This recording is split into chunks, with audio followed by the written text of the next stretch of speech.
ကျွန်တော်မြန်မာနိုင်ငံမှာတချို့နေရာတွေမှာမွေကြိုက်ပြီးဆိုရင်မှားနေတတ်ကြတဲ့အမားလေးတွေရှိတယ်။မွေကြိုက်တဲ့နေရာရဲ့အပေါ်ပိုင်းမှာတွားပြီးတော့ကျိုးနဲ့တင်းချီတာမျိုးတွေမွေစိတ်မပြတ်အောင်ပေါ့ပြီးရင်ဓာတ်နဲ့ခွဲထုတ်လိုက်တာမျိုးတွေမွေစိတ်ကိုတွားပြီးတော့စုပ်ထုတ်လိုက်တာမျိုးတွေဘေးနာအနီးနာဝန်းကျင်ရတဲ့ဒါတေးရွက်တွေတစ်မြစ်တွေနဲ့ကြိတ်ပြီးတော့ထောင်းပြီးတော့အုံလိုက်တာမျိုးတွေဒါမျိုးတွေလုံနေကြတယ်ဒါတွေကအကူအညီဖြစ်တယ်လို့ထင်နေပေမဲ့တကယ်တမ်းကတော့လူနာကိုပို့ပြီးတော့အနေများစေနိုင်တယ်အထူးသဖြင့်ဒီလိုမျိုးမိုးရာဒီကာလတွေမှာနေဆက်ဒေတာတွေမှာဆိုရင်ဒါတောထဲတွားတယ်တောင်ယာထဲတွားတယ်ခြံထဲတွားတယ်အဲ့ဒီကနေတဆင့်မွေကြိုက်ခံရနိုင်ချေကပိုများတယ်ဒီဗီဒီယိုထဲမှာကျွန်တော်မွေကြိုက်တဲ့အခါကျရင်မလုံရမဲ့အမား9ခုကိုကျွန်တော်တိကျပြောပြပေးမယ်နံပါတ်1အမားကတော့မွေကြိုက်ခံရတဲ့ဒဏ်ရာရဲ့အပေါ်နောက်မှာဒီလိုမျိုးပုံထဲမှာမြင်ရလိုမျိုးကျိုးနဲ့တင်းတွားချီတာမျိုးတွေမလုံနဲ့အရင်တော့ကတော့လူတွေကလုံကြတယ်ပေါ့နော်ဒီမွေကြိုက်ထားတဲ့နေရာရဲ့အပေါ်ပိုင်းမှာဒီလိုမျိုးတင်းတာချီထားလိုက်မယ်ဆိုရင်မွေစိတ်တွေမပြတ်တော့ဘူးလို့ယူဆကြတယ်ဒီအယူဆမှန်မှန်ဘူးဘာလို့ဆိုတော့တွေးကြောဆိုတာကဒီပေါင်အပေါ်ပိုင်းနားလောက်မှာရှိတာမဟုတ်ဟုတ်အတွင်တဲ့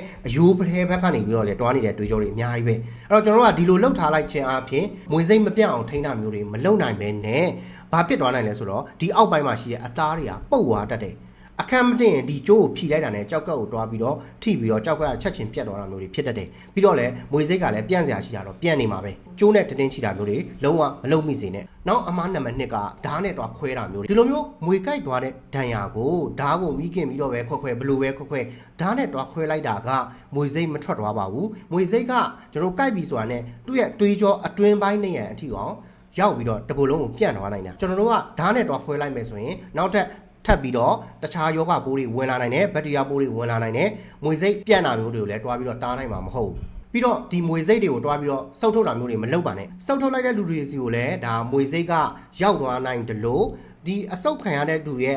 အနာမှာလည်းမွေစိတ်တွေကင်းစင်သွားမှာမွေစိတ်တွေကုန်သွားမှာမဟုတ်ပါဘူးဘလို့ပဲထွေးထုတ်မရပါဘူးမွေစိတ်ကတယောက်ကြိုက်တာနေနောက်ထပ်တယောက်ကိုပါတွားပြီးတော့ရောက်သွားနိုင်ပါတယ်နောက်အမာတုံးနေတဲ့ခါကျတော့ဒီဆေးမြစ်တွေဆေးရွက်တွေဒီဟာလေးကိုတွားပြီးတော့ဒဏ်ရာပေါ်မှာတွားအုံနာမျိုးတွေအရက်တွေတွားပြီးတော့အုံနာမျိုးတွေဓာတုပစ္စည်းတွေတွားအုံနာမျိုးတွေမလုပ်ပါနဲ့ဒါတွေက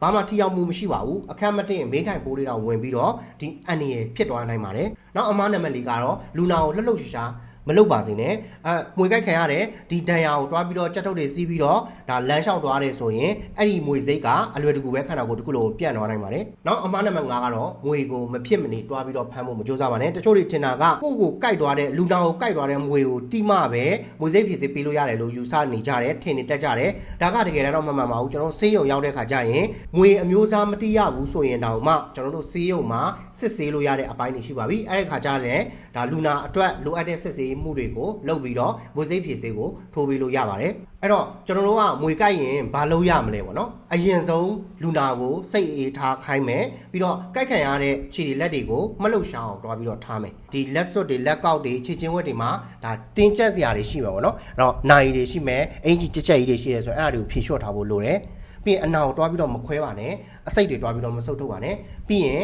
နီးစက်ရစိတ်ယုံစေကန့်ကိုအမြန်ဆုံးတွားပြခိုင်းပါအထူးသဖြင့်ကတော့ကျွန်တော်တို့အတက်ရှူကျက်လာတယ်မျက်ခွန်တွေလေးလာတယ်စကားပြောခက်လာတယ်သွေးယိုလာတာရှိတယ်ကြိုက်ခံရတဲ့နေရာတွေဖောင်းလာတယ်မိန်းလာတယ်ဆိုရင်စိတ်ယုံကိုအမြန်ဆုံးတွားပြဖို့လိုပါတယ်အဲ့တော့ဗီဒီယိုထဲမှာပြောထားတာတွေကိုနည်းနည်းလေးအချင်းပြန်ချုပ်ပေးရမယ်ဆိုရင်အမှားတစ်ကတော့မွေကြိုက်ခံရတဲ့ဒဏ်ရာရဲ့အထက်မှာကျိုးနဲ့တွားပြီးတော့တင်းမချိပါနဲ့နောက်နံပါတ်2ကတော့ဓာတ်နဲ့တွားပြီးတော့မခွဲနဲ့အစိတ်တွေကိုလည်းတွားပြီးတော့မဆုပ်ထုတ်လိုက်ပါနဲ့နောက်နံပါတ်3ကတော့ဒါဆေးမြစ်တွေဆေးရွက်တွေအုံနာမျိုးတွေလုံးဝမလုပ်ပါနဲ့နောက်နံပါတ်4ကတော့လူနာကိုလှုပ်ရှားမလုပ်ပါနဲ့လူနာကိုငြိမ်တက်တက်ပဲထားဖို့လိုပါတယ်နောက်နံပါတ်5ကတော့မွေကိုမဖြစ်မန